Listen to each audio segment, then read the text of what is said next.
mais de 8 milhões de quilômetros quadrados. Mais de 160 milhões de habitantes. O quinto maior país do planeta é também um dos mais ricos em espécies animais e vegetais. E é um dos países que mais traficam animais no mundo.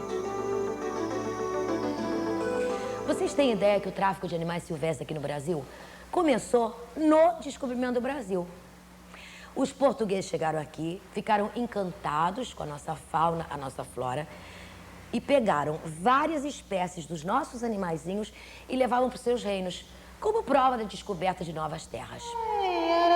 Os primeiros navegadores chamaram a nova descoberta de Terra Papagalis. Eram tantas aves, tão diferentes, tão coloridas.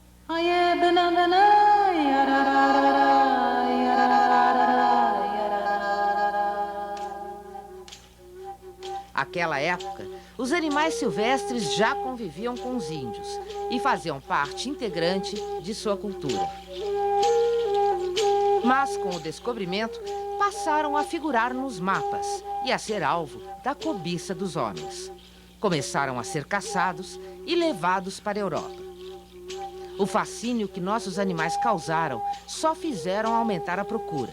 E assim, nos séculos que se seguiram, o Brasil foi sendo cada vez mais saqueado.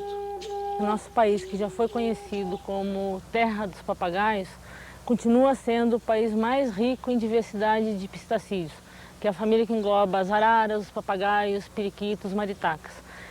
Oficialmente, cerca de 24% dessas espécies se encontram ameaçadas de extinção. Uma já extinta na natureza em cativeiro, que é a arara azul pequena, Endorhynchus glaucus, e uma considerada extinta na natureza, que é a ararinha azul, Cenopsitta spixi. Muitos pesquisadores passaram pelo país desde o seu descobrimento. Mesmo assim, várias novas espécies ainda vêm sendo descobertas. A luta pela sobrevivência na floresta e o surgimento de cidades de pequeno e médio porte pelo interior da Amazônia, pelas áreas de Mata Atlântica e nos cerrados, levaram a sua população a um estreito convívio com a fauna silvestre e ao seu consumo. Seja como alimento, seja como matéria-prima para a produção de artesanato ou como complemento da renda familiar. E passados 500 anos, a nação independente não conseguiu mudar nem a mentalidade e nem o cenário, que só não é mais devastador graças a esforços quase quixotescos de alguns brasileiros. Primeiro foi Emílio Gueldi, em 1895. Diretor do Museu Paraense de História e Etnografia, Gueldi denunciou a captura e matança de animais brasileiros para abastecer o mercado externo. Naquela época, em Marajó, quilos de penas de garças e guarás eram vendidos para estilistas europeus. E para cada quilo exportado, entre 100 e 300 aves eram mortas. As denúncias pouco adiantaram. Entramos no século XX e as penas continuavam nos chapéus da moda. E a moda europeia pedia mais. Calcula-se que na década de 30, mais de 250 mil beija-flores foram mortos só no estado do Pará para abastecer este mercado. Os ambientalistas conseguem sua primeira vitória em 34. O governo cede aos protestos e publica decreto proibindo o transporte, a caça e a venda destas aves. Não adiantou. Tampouco a Lei de Proteção à Fauna, feita 30 anos depois, em 1967, trouxe resultados no combate ao tráfico. A nova lei ambiental brasileira foi sancionada pelo presidente Fernando Henrique Cardoso em 1998. Proíbe a caça, a perseguição, a destruição, a utilização e o comércio de animais silvestres. Vários séculos, várias leis. E o Brasil continua sendo um dos países que mais traficam animais no mundo. O tráfico de animais é o terceiro maior comércio ilegal do planeta. Perde apenas para o tráfico de drogas e de armas. Por ser uma atividade legal, os números são difíceis de serem calculados. Mas acredita-se que o tráfico de animais movimente mais de 10 bilhões de dólares ao ano. O Brasil participa deste mercado com cerca de 15% e fica cada vez mais pobre.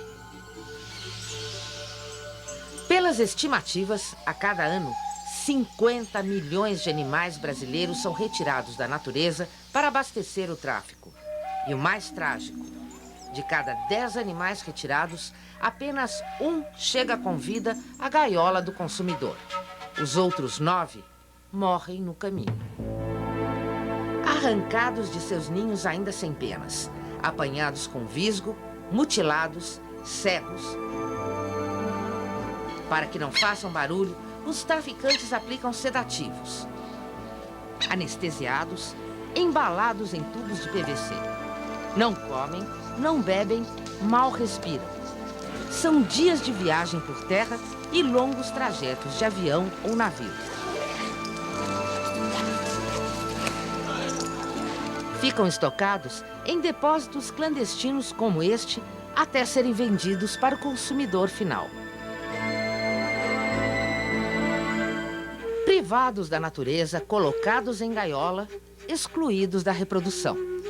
Para engordar as coleções particulares, para serem vendidos em lojas, integrar os plantéis de zoológicos, universidades, museus, centros de pesquisas e multinacionais das indústrias química e farmacêutica, os animais são vítimas da crueldade dos traficantes e da precariedade no transporte. As rotas nacionais do tráfico de animais silvestres partem das regiões Norte, Nordeste e Centro-Oeste e desembocam na região Sudeste, principalmente no eixo Rio-São Paulo. São vários os meios de transporte utilizados pelos traficantes.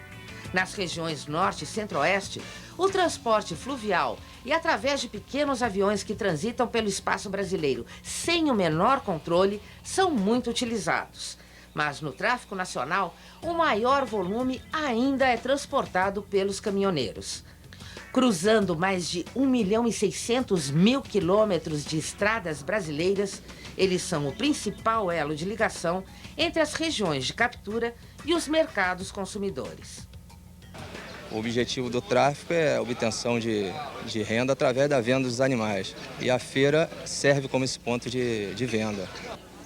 Em várias cidades brasileiras, principalmente no Norte, Nordeste e no Rio de Janeiro, as feiras livres são os principais pontos deste comércio ilegal. Elas abastecem o pequeno consumidor e servem de fachada para o contato com grandes traficantes locais e estrangeiros. Acompanhe a ação dos policiais do Batalhão de Polícia Florestal do Rio de Janeiro na feira de Honório Gurgel. Quando a fiscalização chega, alguns tentam escapar com a prova do crime. São poucos policiais para tantas gaiolas. A ação tem que ser rápida. Na fuga, vale tudo. Os traficantes arremessam as gaiolas por cima do muro para fugir ao flagrante. Mas é quando o traficante se sente encurralado que acontece o pior. Esmagaram a cabeça. Quando da nossa presença no local, nas feiras, eles costumam pegar os bichos e apertar o bicho e jogar o bicho no chão para sair correndo, para não ser preso. Eles preferem matar do que deixar nós levarmos o animal.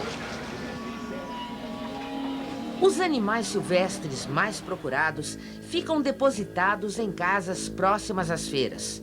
Em Belém, a compra de animais silvestres em um desses depósitos foi flagrada pela microcâmera escondida. Acompanhe. Tô ligando pra você desde o meio-dia, né? Tá desligado seu telefone? Mas não é igual, não é o topo, não. Hã? Não é o topo, não. É o tipo, é? É. Essa aí qual que é? Tricolor. Essa é a tricolor. Vermelhona, aquela lá.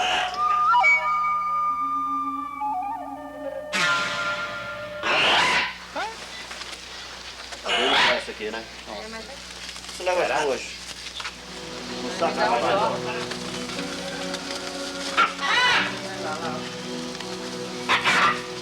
Nossa.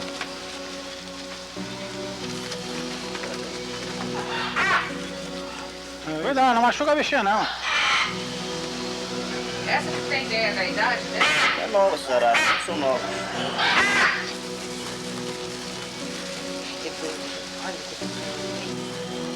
Vai aqui tranquilo, tá no canto da visão aí. Agora aqui, ó. Esse quanto, esse tucano? Dá 120 nele. Vai ficar igual esse lá. Ah, esse aí tá novinho. Esse aqui é novo, filhotão.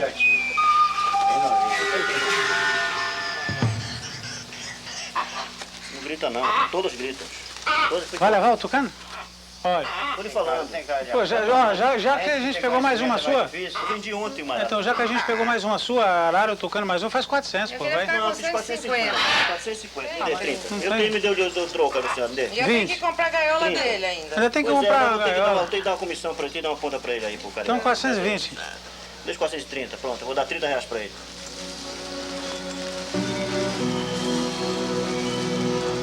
Olha quanto periquito aí, gente. Você vai permitir. Faz isso, Cadê? Vai comigo que eu faço embalagem pro cara levar toda vez. Eu pego aquelas caixas de tomate. Muito obrigado. Muito A próxima obrigada, vez viu? querem procurar de novo. Nos caminhos internacionais, a maior parte dos animais segue para a Europa, Ásia e Estados Unidos. As principais portas de saída são os aeroportos do Rio de Janeiro, São Paulo, Recife e Belém, os portos da região norte e as fronteiras com os países vizinhos. Em países como Bolívia, Colômbia, Panamá, Venezuela, México e Paraguai, nossos animais recebem falsa documentação, sendo depois reexportados. No Paraguai, em Ciudad del Este, o comércio também corre solto, apesar do policiamento reforçado na fronteira. Em menos de 1 hora, nossa equipe encontra 2 traficantes que vendiam papagaios. Amontoados dentro de caixas e sacolas, sob um calor de 38 graus, os animais, que segundo eles vieram do Brasil, aqui são vendidos por cerca de $35 e cruzam a fronteira em caixas nos bagageiros de ônibus e carros. Em muitas regiões do Brasil, a caça e o consumo de animais silvestres são questões de sobrevivência. Para muita gente, o animal silvestre é a única fonte de alimento, você acredita?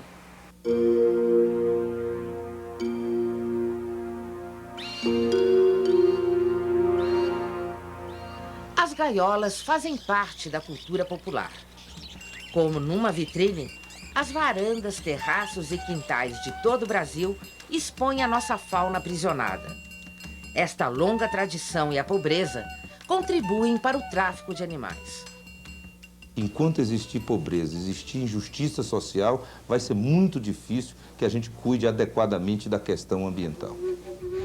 Para comer, às vezes nós perguntamos, tu vende para comprar farinha, 1 quilo de açúcar para os filhos, que às vezes não tem, mas esse dia assim, você vê uma criança dessa, pede um café para ir para a escola, coitado, vai com fome que não tem nem um café para ele tomar.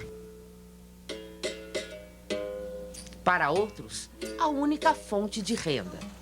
Em municípios do Nordeste como Milagres, na Bahia, a maioria da população sobrevive da caça e da venda de animais silvestres. Nós não temos nenhuma indústria e nem perspectiva. A terra é boa, agora falta sempre a chuva, inclusive falta de água para as pessoas beberem, pessoas que passam dificuldades. É muito sufocante, tenho 3 filhos. Antes, quando eu trabalhava na lavoura, era mais sufocante, né? Mas depois que eu comecei a ver os pássaros, melhorou bastante. Minha alimentação está garantida dentro de casa. Muitos dizem que a gente rouba, mas ninguém rouba, a gente não mete a mão no bolso de ninguém. A gente está vendendo, se ele quiser comprar, compra. Isso é mercadoria, essa é a defesa da gente. Vai lá, Arthur, sobe lá, Arthur, na árvore lá. Cheio de espinho aí, não machuca? Um pouco, ele já está acostumado, aí conserta minha irmã, cheio de calo, mas ele vai subir, né? Eles sobem nas árvores atrás das casas de cupins abandonadas e que servem de refúgio para os periquitos. Tem quantos, Arthur? Dá uma olhada aí, vê quantos é que tem. Tem 2. Só tem 2? Tem aqui 2. Pegou um. O filhote. É macho ou fêmea esse aí? É o que isso aí? Esse é o macho. É, vai sair aí, ó. Pode pôr a caixa aí.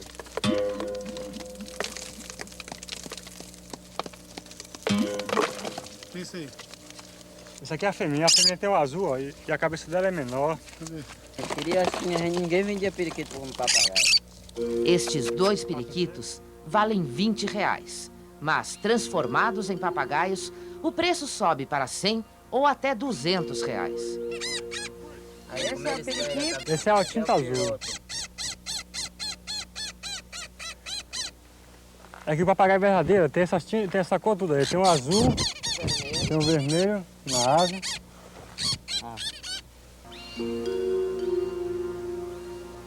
É vermelho? É.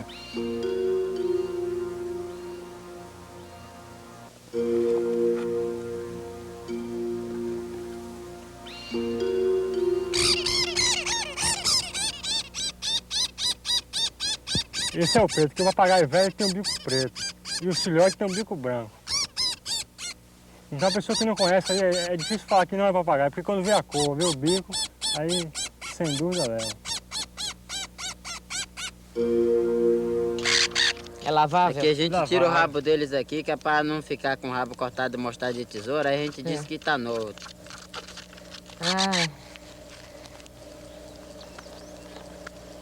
Aí, ó, fica a mesma coisa, tá entendendo? Aqui não tem como ele dizer que a gente cortou nada aqui, a gente diz que tá nascendo aqui. E aqui a gente corta de tesoura para dizer que tá na lãzinha. Aí fica mais fácil, tá entendendo? E aí tá o cavalo e o papagaio aí, ó. 150 os dois. E se eles fossem um casal de periquito? Não valia nada, não valia nem um centavo.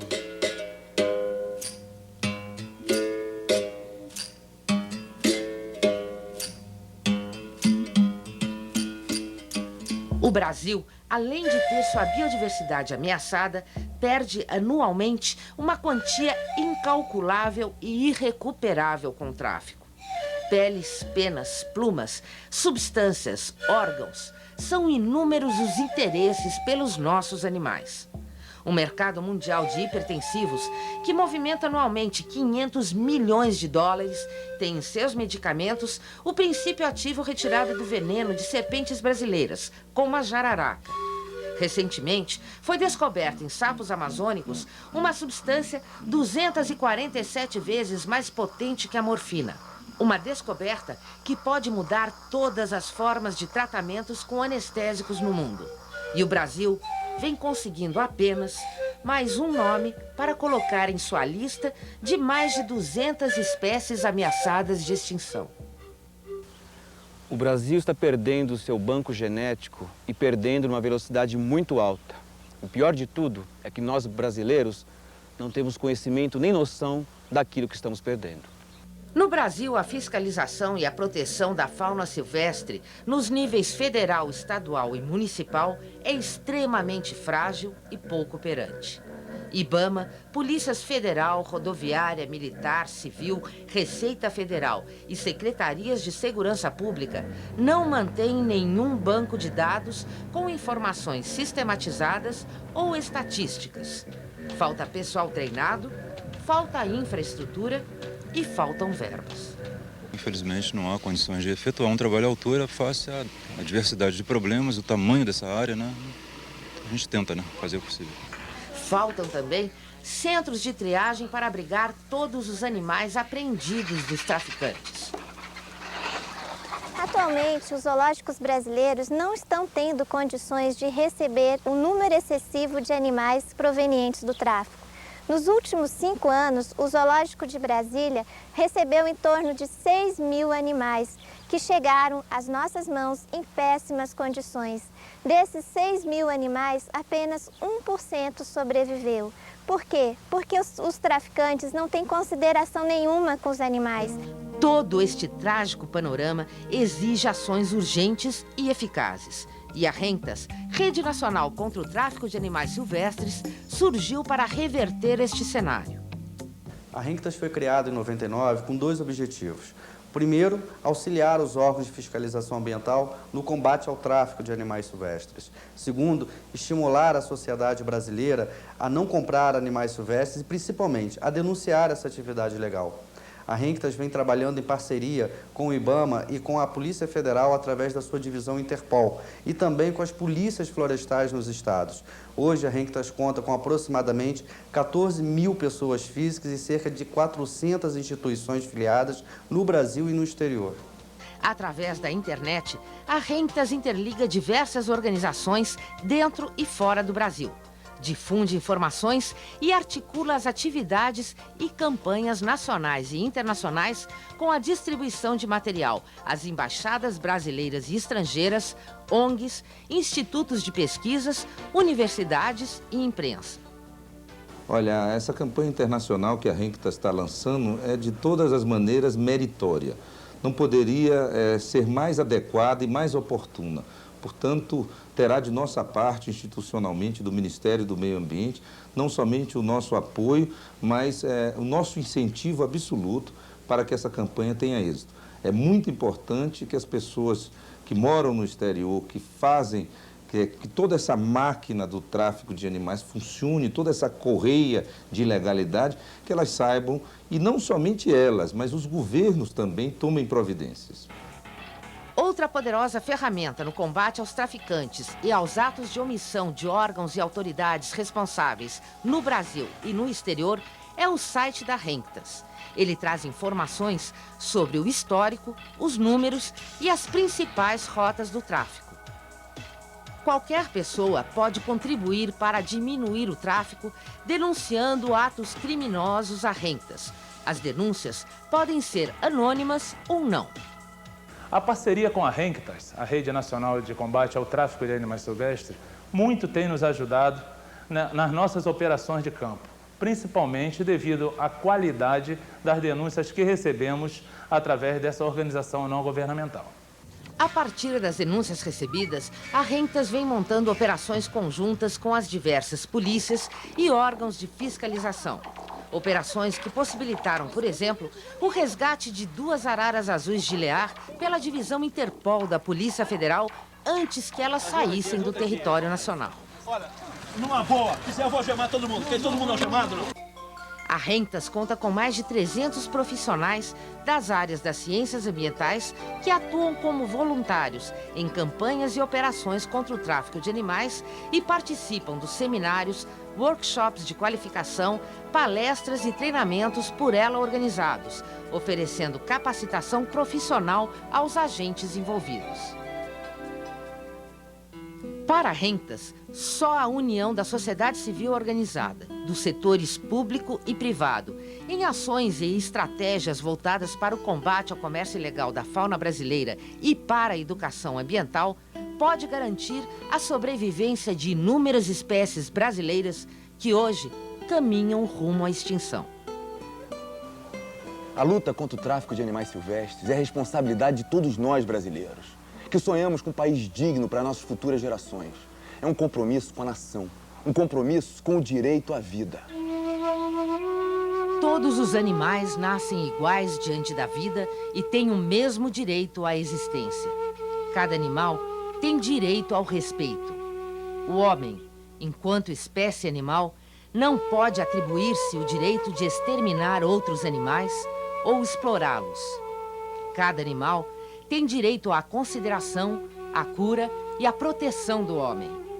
Nenhum animal será submetido a maus tratos e atos cruéis. Cada animal que pertence a uma espécie selvagem tem o direito de viver no seu ambiente natural e tem o direito de reproduzir-se. Nenhum animal deve ser usado para divertimento do homem. As cenas de violência em que os animais são vítimas devem ser proibidas no cinema e na televisão, a menos que tenham como foco mostrar um atentado aos direitos dos animais.